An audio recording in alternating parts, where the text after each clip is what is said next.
In March 2021, 17-year-old Jason Langhans was at a 16th birthday party at a house in Tooradin, southeast of Melbourne, when a fight broke out between two boys. Jason tried to do the right thing. He tried to intervene non-aggressively to defuse the fight, but tragically, Jason Langhans was attacked by one of the two boys that was fighting, who had earlier that evening picked up a screwdriver, and that teenager drove the screwdriver almost 8 centimeters into Jason's brain. Jason was hospitalized. Tragically, he died 3 weeks later. The article is lacking a little information. We're not told all of the details. We're not provided the name of the attacker because of his age. We're told that he was 17 at the time, 18 at this point. We're told that the attacker was drinking, smoking weed. He was told by somebody else that there might be trouble, so he armed himself with a screwdriver, and then he got into a fight with somebody else. Jason intervened, and the scumbag teenager struck Jason with the screwdriver, killing him. So the article doesn't tell us what the teenager was charged with. Was he charged with murder, manslaughter? We don't know. We're not told. I'm sure you'll be able to do more research to find that information, but I try to keep things quick and easy with all due respect. So we're not told what the teenager who's now 18 has been charged with, but we are told that he was handed the maximum 6-year sentence and that he must serve at least 4 years in jail before being eligible for parole. The attacker has already spent just over 2 years in prison, so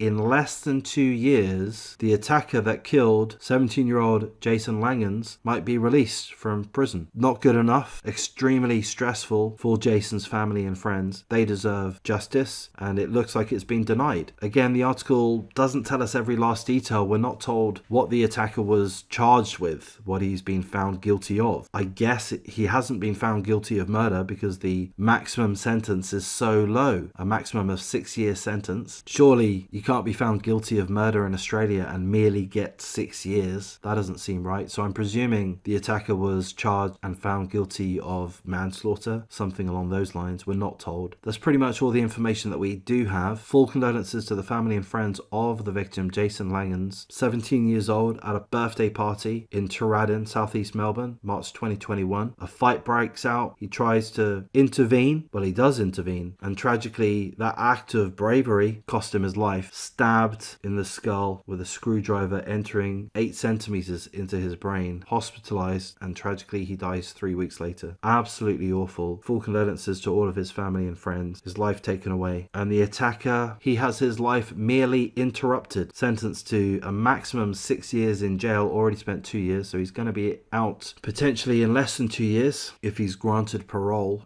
Yeah, not justice. You can't take the life of somebody else and then only have 6 years of your own life taken away or in prison for 6 years. Perhaps not even that, perhaps just 4. It's not good enough. The Victorian authorities have let the family down, in my estimation. Again, I can't say that I know all the details. We've just got the one article there. Doesn't seem to be telling us all of the information. So that being the case, I'm going to wrap things up at this point. If you appreciate the coverage, please do like, comment, subscribe, share the video as you see fit, and take care.